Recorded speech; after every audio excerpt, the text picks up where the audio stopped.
आज की युवा पीढ़ी संगीत, पॉडकास्ट और कॉल्स के लिए दिन रात ईयरबड्स या हेडफोन्स का इस्तेमाल करती है। लेकिन क्या आपने कभी सोचा है कि ये छोटा सा गैजेट आपकी जिंदगी की सबसे अनमोल चीज, आपकी सुनने की क्षमता छीन सकता है? हाल ही में मशहूर मेकअप आर्टिस्ट आरुषि ओसवाल के साथ जो हुआ, उसने सोशल मीडिया पर हलचल मचा दी। उन्होंने एक पोस्ट में बताया कि लगातार 8 घंटे ईयरबड्स के इस्तेमाल से उनके एक कान की सुनने की क्षमता 45% तक घट गई। 8 घंटे का ईयरबड्स और जिंदगी बदल गई। आरुषि ओसवाल एक बिजी ट्रेवल शेड्यूल के तहत यात्रा कर रही थी। उन्होंने बताया कि पूरे दिन सफर के दौरान वे ईयरबड्स का कान में उपयोग करती रही, गाने, कॉल्स, वीडियोस देखते हुए। अगले दिन उन्हें महसूस हुआ कि उनके एक कान में आवाज ठीक से नहीं आ रही। डॉक्टर से जांच के दौरान कार्रवाई हुई तो रिपोर्ट में सामने आया कि उनकी श्रवण क्षमता 45% तक गिर चुकी है। क्या है ईयरबड सिंड्रोम? ईयरबड सिंड्रोम वह स्थिति है जिसमें लंबे समय तक और वॉल्यूम पर ईयरबड इस्तेमाल करने से कानों की अंदरूनी झिल्ली यानी कोकिलिया को नुकसान पहुंचता है। ये नुकसान स्थायी भी हो सकता है।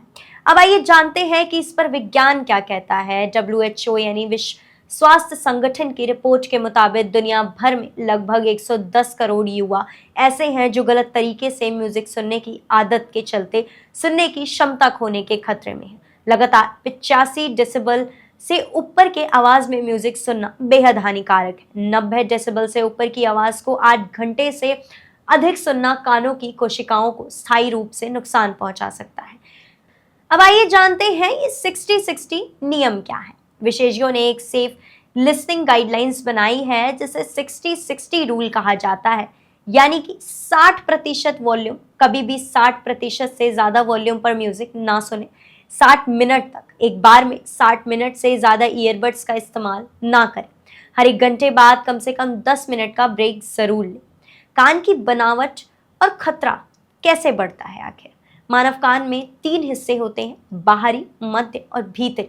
जब हम तेज आवाज में गाना सुनते हैं तो भीतरी कान में मौजूद हेयर सेल्स क्षतिग्रस्त हो जाते हैं। ये सेल्स अगर एक बार खराब हो जाए तो दोबारा नहीं बनते। यहीं से सुनने की शक्ति कम होने की शुरुआत होती है। आइए जानते हैं कि आखिर इससे सबसे ज्यादा खतरा किसको है।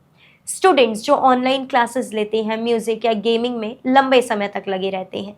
वर्क फ्रॉम होम प्रोफेशनल दिन भर जूम में मीटिंग और कॉल्स के कारण यात्रा करने वाले लोग ट्रेन, फ्लाइट, मेट्रो में समय काटने के लिए ईयरबड्स का इस्तेमाल करते हैं।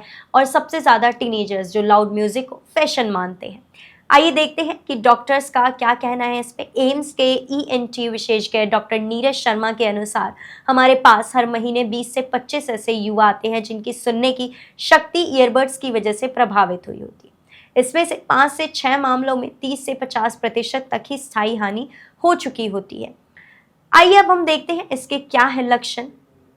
एक कान से आवाज धीमी लगना, सिर में हल्का दर्द या भारीपन, घंटी बजने जैसी आवाज, किसी की बातें दोहराने की जरूरत।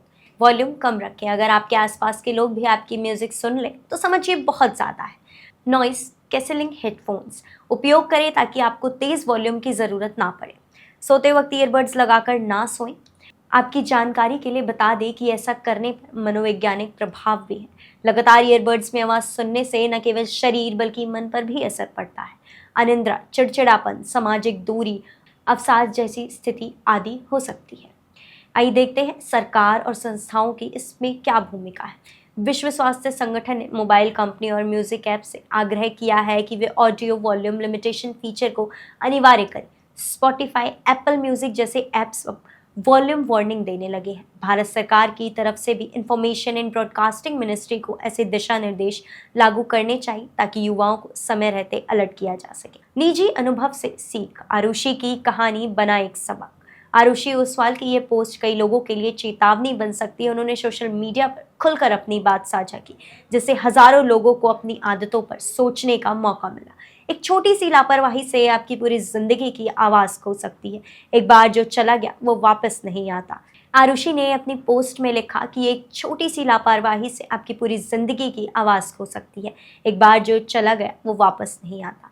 इससे निष्कर्ष ये निकलता है कि अभी समय है, अपने कानों को बचाइए।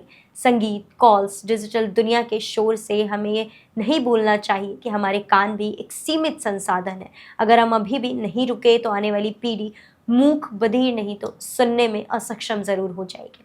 आपके कान आपकी जिम्मेदारी, आज से ही अपनाएं 60-60 नियम और दूसरों को भी करें जागरूक। लाइफ को लाउड मत बनाइए, साउंड को सीमित रखिए, क्योंकि एक दिन यही साउंड आपकी दुनिया को साइलेंट कर सकता है। ऐसी और जानकारी के लिए आप हमारे चैनल द हिंदी टॉक को सब्सक्राइब करें, बेल आइकन दबाना ना भूलें। इसके अलावा आप हमें एक्स, इंस्टाग्राम और फेसबुक पर भी फॉलो करें।